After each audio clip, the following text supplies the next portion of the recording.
I'm convinced that there is not a single person under the age of 30 who isn't aware of the steaming pile of shit the Morbius movie was, closely followed by the most bland movie ever made, Madam Web. Do you know something crazy about that? They're both written by the same two screenwriters. Do you want to know something even stupider on top? They're both made by Sony Pictures as part of their Sony Spider-Man universe that doesn't have a Spider-Man in it, and the most he's mentioned is in a post-credit scene as well as being bored. Somehow, for the last 6 years, they have managed to continually make movies with characters that do not contain one of the most pivotal people in each of their stories. They made a Venom movie, a character who only has Spider-Man-like powers because of his previous interaction with Spider-Man. They made that without a Spider-Man. How did we get to this point where these movies are getting made? The most simple explanation is Marvel was not doing well financially back in the 90s, and they were selling off the movie rights to their characters. If you've ever wondered why the X-Men and Fantastic Four never showed up in the Marvel movies until now, it's for this same reason. Except their rights were sold off to Fox, which got bought by Disney, so they're able to be brought in now. Since 1999, Sony has had the film rights to Spider-Man and his Rogues Gallery, which they were able to use when making the first 3 Spider-Man movies with Tobey Maguire. These are all major hits and universally loved by fans, except the 3rd movie. And to me, this is where the story of Sony continually falling ass backward into perpetually worse movies really begins. When making Spider-Man 3, Sam Raimi wanted the movie to focus on Sandman as the villain, but Sony had other plans. Since Venom was a fan favorite character in the comics, Sony asked Raimi to add Venom into the movie. Of course he did, and well, that's what we got. Because of how much is going on in that movie, it got really messy and fans were not happy. Because of the negative feedback, Sony decided to reboot Spider-Man rather than make a 4th Raimi movie. Moving forward, they got Mark Webb to direct the new Spider-Man movie solely based on his last name alone, and also had Andrew Garfield come in as Peter Parker. The first movie did pretty well, making $750 million at the box office, so a sequel was put into the works. But remember, this is 2012. The first Avengers movie came out that year, and everyone is buzzing about a cinematic universe that Marvel is creating. And Sony wanted in on some of that. So when making the second Amazing Spider-Man movie, they had some extra ideas they wanted to include. The 2 major ones to keep in mind for later in the video is adding Felicia Hardy, who is the Black Cat, into the movie, as well as that one walking shot where you see the Sinister Six's equipment. Which, by the way, let's just take a second here. In this movie, this guy is walking through an Oscorp basement, which kind of implies that all of this is all equipment that Oscorp has made. Does that just mean that they were just going to put some random guys into these suits? The 4 villains they hint at in this warehouse are Kraven the Hunter, Mysterio, Vulture, and Doc Ock, all of which have very well established origin stories and develop criminal personas through those stories. Was the 3rd movie just going to be some guy walking up to the Doc Ock arms and going, "Ah, yes, I've been looking for something just like this to help me do a big crime"? Unfortunately, we never got to see, because Andrew Garfield was a little bit tired one day on a press tour and a Sony executive fired him. That's at least vaguely what I remember happened, and I'm sticking to it. So now, in 2014, Sony was left with the rights to Spider-Man and his characters, but no actor to play him. And this is, I think, when most people kind of pick up on the story of Spider-Man, because he gets put into the MCU with Tom Holland, and Sony doesn't make any more Spider-Man movies. It'd be great if this is where it left off, but unfortunately, Sony pays a lot more attention to the monetary value of things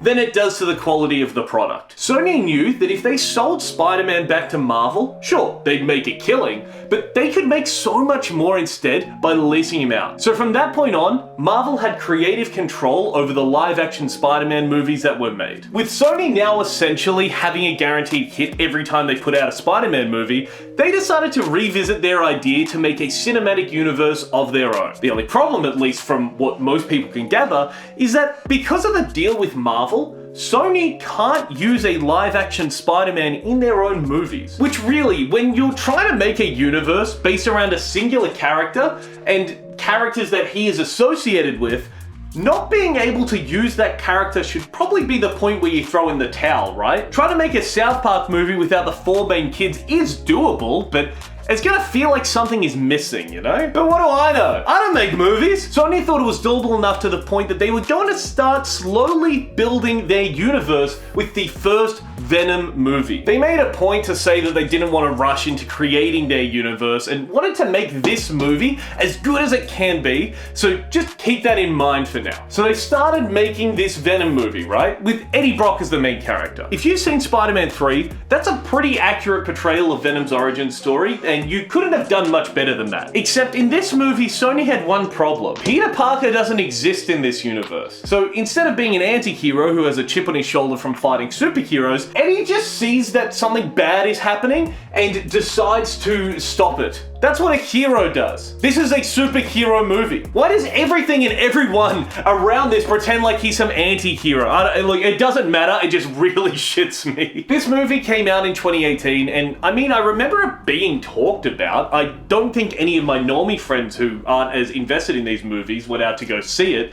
but I mean, it made $850 million, which the studio got really excited about, so what the fuck do I know, right? They spent their time trying to get one movie right and not trying to rush their cinematic universe, and it looks like it paid off. So naturally, Sony immediately started developing 3 movies, one being a sequel to Venom, another being Silver and Black, which was a spin-off they were working on from the time of the second Amazing Spider-Man movie, and the third being the Sinister Six movie they were working on, which they were also planning to include in the third Amazing Spider-Man. There aren't many times in life where you can put a finger on the exact moment that something went wrong, but I think the success of this movie is a pretty clear point where, you know, as soon as they started working on their cinematic universe, I think that's the moment that Sony's Spider-Man movies were about to get a lot worse. And if that wasn't enough, Marvel was about to make the Sony movies even less interesting. In 2017, just before Venom came out, Kevin Feige, then the head of Marvel Productions, clarified that Venom was a Sony movie and Marvel had no intention of bringing Venom into the MCU. After this statement was made though, Amy Pascal, who is a longtime Sony producer, who since Spider-Man Homecoming, has been involved in everything Spider-Man related besides, I mean, very specifically Spider-Man, not this stuff, not Venom, not all the other stuff. Anyway, she said that the Sony Spider-Man movies take place in the same world as Spider-Man Homecoming. What could she possibly mean by this? I don't understand how, as a producer, working on one of the biggest movies of the year that is set in a shared universe that is the biggest thing in the fucking world back then as well, like the 2016, remember that, right? How do you not understand the core of what the term shared universe means? Do you think that if one day aliens landed on Earth and essentially killed half of the population, that this is something that nobody ever brings up, even years after the fact? And this wasn't just a one-time thing either. The following year after Venom came out, Amy Pascal was still talking about how Tom Holland's Spider-Man is going to appear in this universe at some point, but it's just the contract stopping this from happening. Speaking of contracts, there was this whole thing as well, where the initial contracts for the lease of Spider-Man to Marvel expired. Sony and Disney could not agree on the revenue split for the next Spider-Man movies, and negotiations just kind of fell apart between them. That led to Sony saying that they won't do any MCU movies, and as the chairman of Sony Pictures said, Kevin didn't do all the work, we're pretty capable of doing what we have to do here. Let's just keep that phrase in mind for the movies that we'll mention later. It was not until Tom Holland literally picked up the phone, and in interviews he has even said that he ended up crying on the phone to the heads of Sony and Disney on these calls to go back and negotiate these deals. Look, long story short, they ended up getting a new contract and continued to make movies together. After this, Sony made and released the sequel to Venom. Venom 2 ended up making a bit more than half of the box office of the first movie, coming in at about $500 million. But what is really interesting about this movie is something that is still debated, because people don't really know if it's just a reference to a previous movie or if it's hinting at something bigger. The Daily Bugle newspaper is shown in this movie, and it looks the exact same as it did in the Tobey Maguire movies. So either this is just a reference to those movies, or this movie is set in that world, even though the previous one was definitely intended to be in its own universe during production, which then turned out that it was actually in the MCU through Homecoming without any reference to the MCU or Homecoming? Look, it's confusing, but what we do know is that the Sony movies exist in one of these three realities. We just don't know which one in particular. Also, one thing that I love about this movie is that I feel like the post-credits scene just sums up Marvel's and Sony's relationships perfectly. Venom 2 ends with a post-credits scene showing Venom being brought into the MCU and wanting to hunt down Spider-Man. So at least now we know that there are only two possible universes that these exist in. But the end of No Way Home sends Venom back to the Sony universe with an implication that all he did with his time in the MCU was drink at a bar. Let's just take a quick look at what happened here. Sony, through their movie, forces one of their characters to appear in the MCU. Marvel, through their movie, forces the character back to the Sony universe, and the circle of life continues. From this point on, it became much clearer that these movies aren't just a bit odd because there's no Spider-Man in them. These movies are bad because no one gives a fuck about them. I just realized this should probably be made a little bit more clear. And with this, of course, I'm talking about Morbius, a movie that I would be surprised if there was ever a single person that was excited to see it. I have never seen a movie so heavily dragged in meme culture before. For like a solid month, at least, the Morbius meme did not die down, to the point where Sony thought that people were talking about it so much because they really wanted to see it, and not because ironic humor is just the biggest thing for the current generation. This got to a boiling point where Sony re-released the movie months after it came out to try and capitalize on the hype. Do you know how much this hype earned? This re-release of Morbius earned $280,000 in ticket sales. That's only so funny because I remember at the time reading somewhere that with the movie only bringing in that much, Sony lost money on doing the re-release because of the costs associated with releasing a movie in cinema and also the advertising of the re-release. But also I think they started saying it's more than time, so you know, take the good with the bad. Regardless of how bad it was, Sony was still trying to find its footing with its connected universe. In the Morbius movie, they reference Venom, or at least an incident in San Francisco. Morbius does name drop Venom in the trailer, but I'm pretty sure that got cut out in the movie. What was more interesting though was something also in the trailer. There is one shot of Morbius walking past a mural of Spider-Man with murderer spray painted over the top. People online found that the image of Spider-Man used was actually a still from the PS4 Spider-Man game, with him wearing the Raimi suit. And look, we don't know what's going on in this universe, but this movie was initially released a couple of months after No Way Home, where a part of the plot was the public thinking Spider-Man had killed Mysterio, which is really the only thing explaining the murderer writing over the mural, because I don't remember anything from the original movies here that makes the public think Toby killed anyone. I mean, okay, Green Goblin did die, Doc Ock did die, Venom died, the new Goblin died, I think maybe, okay, alright, no, it's starting to make sense. But with that in mind, I ask you again, what universe are we in? Is this a Sony standalone universe? Is this the Raimi universe? Or is this the MCU? And before you answer, the post-credit scene shows the Vulture from the MCU appearing in this universe and then trying to make a team with Morbius. And look, we can cut it some slack for the stuff in the trailers. That's fine, that's not in the movie. But when you take into context that in the last Sony movie they made, they tried getting one of their characters into the MCU, who was then sent back, it's really funny that someone clearly said, well, fuck it, let's just put one of their characters into our movie and see how they like it.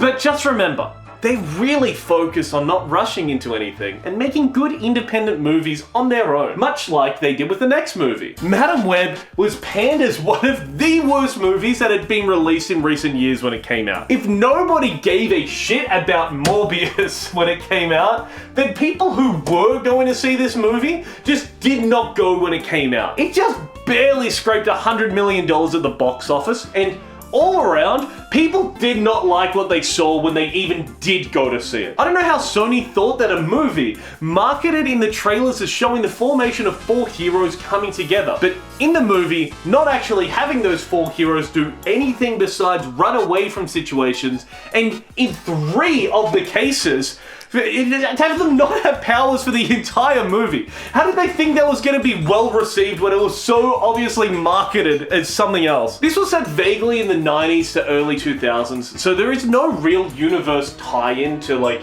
I guess the rest of this, except for the one thing that we have all been waiting for. In this movie, Peter Parker is born. So considering that this is very much so set in the same Venom universe, considering that Sony themselves says it is, I think it's just safe to say that Spider-Man does not exist in this universe at all. He's clearly alive by the time that the Venom, Venom 2, and Morbius movie came out, but he's just not there. This is a movie universe with characters that all have either their origins or integral parts of their stories involving one central character that, unless something dramatically changes in the next 2 movies, which are slated to release in 2024, simply does not exist. What the fuck are Sony doing? Also, just pretend that that says 3. There's not a poster for Venom 3 yet, so just pretend that that's it. I was going to continue this list with all the movies that Sony have been, like, apparently developing, but I don't think that it gets my point across any more than that one statement does. But I did already print out the pages, so we're gonna do a lightning round. Here's all of these Sony Spider-Man movies they have been in talks about making. Silver and Black, a movie with Black Cat, who is a love interest of Spider-Man, and Silver Sable, which was being developed back when Amazing Spider-Man 2 came out. A Sinister Six movie is being developed again. It's a group that teams up to fight Spider-Man.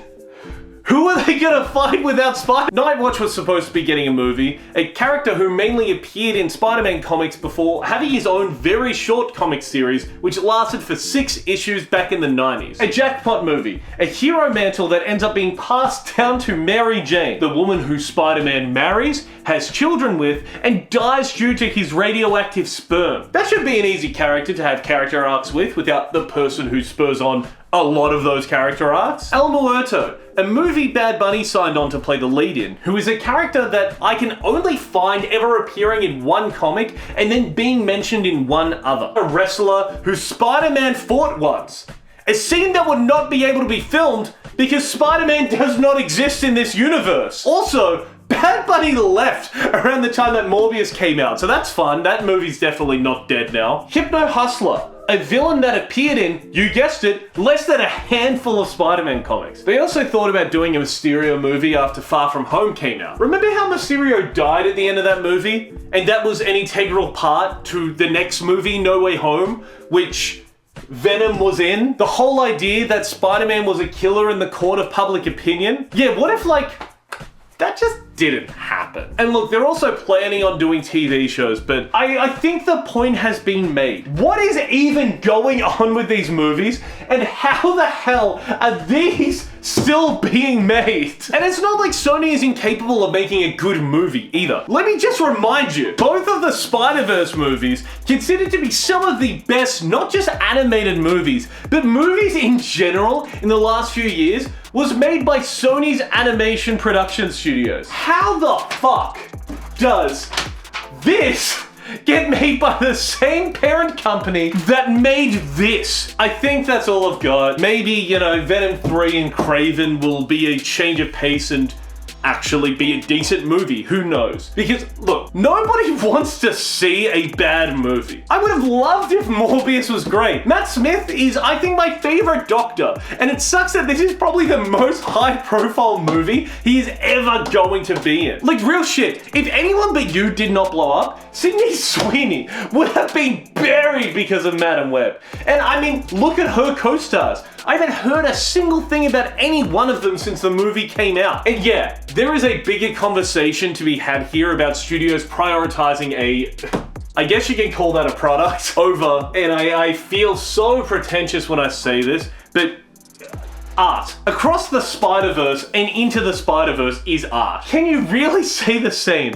for any one of these Sony movies that I've mentioned? And let's just remind you, this is all of the movies that they've been planning. If we just there are only 4 movies that are currently out, yet these are all of the movies that they have thought about doing. Isn't that fucking wild? It literally went, okay, worse than the first one, memed on for how terrible it is relentlessly, one of the most hated movies that has come out. Venom did a good job and they went, let's make a Hypno Hustler movie, like anyone knows who the fuck that is. TLDR, Sony animated good. Maybe stop making movies with characters that are in Spider-Man's Rogues Gallery that now aren't going to be put into the Tom Holland movies to avoid, you know, the audience being confused. Because it's really annoying now that, like, an idea like Madam Web is not going to be done for such a long time. And, you know, not to get political, but you wasted 4 female superheroes in one movie, and they will just not appear now. They are just gone. Thank you for watching. I really do appreciate you making your way through